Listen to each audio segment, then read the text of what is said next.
Au XVIe siècle, défendre une frontière, ce n'était pas seulement une histoire de soldats. Non, c'était bien plus que ça. C'était un jeu permanent de stratégie, de communication et même de bluff. Aujourd'hui, on va voir comment un seul homme, le duc d'Étampes, a réussi à tenir toute la Bretagne avec deux choses, son épée et sa plume. Alors, comment on gouverne une frontière avec juste une plume et une épée? Et ce n'est pas une question en l'air. Pour le duc d'Étampes, qui était le gouverneur de la Bretagne à l'époque, c'était un vrai défi de tous les jours.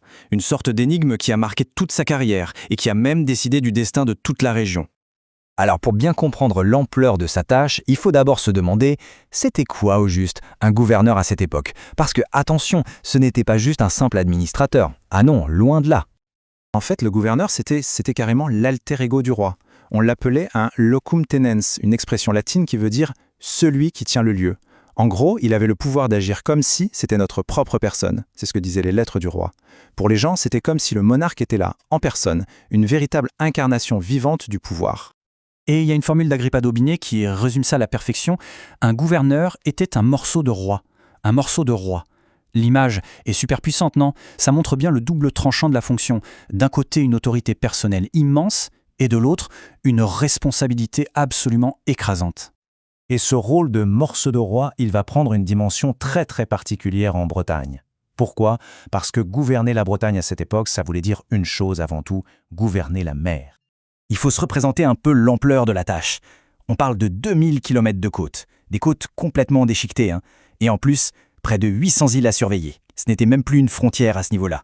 C'était une porte d'entrée géante, une invitation permanente à l'invasion.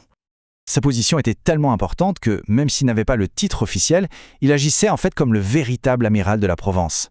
La preuve, 4 vice-amiraux, les uns après les autres, lui ont prêté serment de fidélité directement à lui.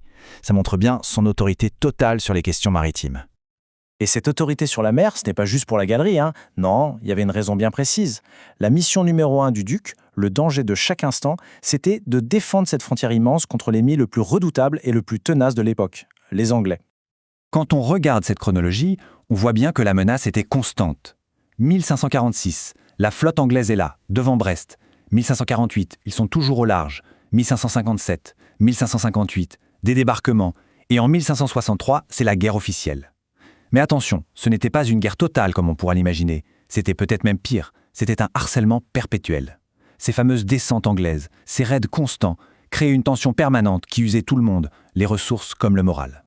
Alors, revenons en 1546. Là, la situation devient vraiment critique. Une flotte ennemie est juste là, elle menace directement le port de Brest, qui est un point absolument stratégique. Le problème, c'est que le duc n'a pas assez de force pour se lancer dans un combat frontal. Il va donc devoir improviser. Et c'est là que son ingéniosité va devenir sa meilleure arme. Et sa ruse est juste brillante. Qu'est-ce qu'il fait? Il mobilise tout le monde, y compris les femmes. Il fait créer de fausses enseignes, des fausses bannières, pour faire croire qu'il a une armée gigantesque. Et le clou du spectacle, il fait installer de faux canons sur les remparts. Le résultat, la flotte anglaise est persuadée qu'une attaque serait bien trop coûteuse, un vrai suicide. C'est une victoire purement psychologique, il gagne la bataille sans même avoir à la combattre. Mais cette victoire, aussi maligne soit-elle, elle cache une réalité beaucoup plus brutale. C'est le duc lui-même qui le dit. Une flotte ennemie, ça peut frapper un point de la côte, puis repartir et frapper un autre endroit en à peine 6 heures. 6 heures. Alors que son armée à lui, pour se déplacer par la terre jusqu'à ce même point, il lui faut 2 jours. C'est un déséquilibre stratégique énorme, un vrai cauchemar logistique permanent. Alors face à ce désavantage, comment faire? La force militaire seule, ça ne pouvait pas suffire, c'était évident. Et c'est là qu'on en vient au deuxième outil du duc. Son outil le plus puissant finalement, pour gérer l'immensité du territoire et la vitesse de l'ennemi, ce n'était pas son épée, c'était sa plume. Et cette stratégie de la plume, on la voit très bien en action ici. Ce graphique, il est simple. Il montre que sa correspondance, le nombre de lettres qu'il envoyait, explosait à chaque fois qu'il y avait une crise. En 1543, première menace anglaise, hop, un pic. 1558, les débarquements, un autre pic. 1562, début des guerres de religion, pareil. Chaque pic, c'est un moment de danger où le gouvernement, par l'écrit, tournait à plein régime pour tout coordonner. Le truc, c'est que communiquer à cette époque, ce n'était pas simple du tout. Regardez ça.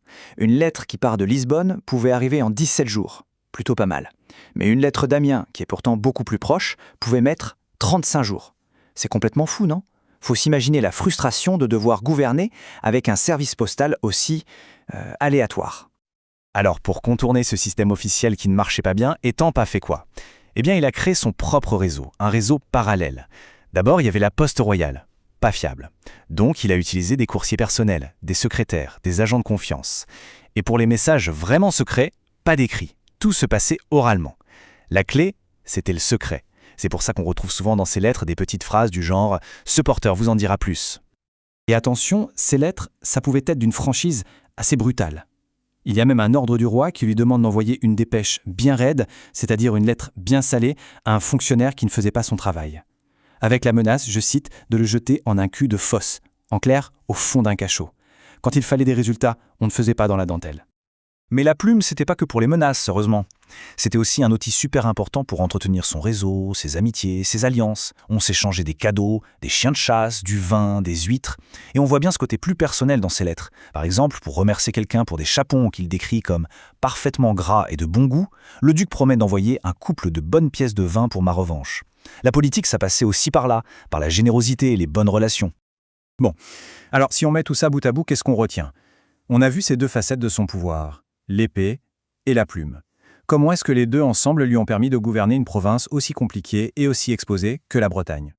Eh bien, tout le succès du duc d'Étampes, il repose là-dessus, sur cette double maîtrise, l'art de la guerre d'un côté et l'art de la communication de l'autre.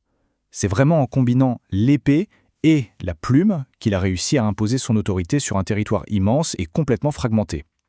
Il a, en quelque sorte, unifié la Bretagne par la force de ses ordres, mais aussi par la force de ses mots. Et toute cette histoire nous lasse avec une question qui va bien au-delà du XVIe siècle. C'est une question, au fond, qui est intemporelle et qui touche à la nature même du pouvoir. Quand le pouvoir est loin, quand la distance est un obstacle, est-ce que le message n'est pas au final plus important que l'armée ?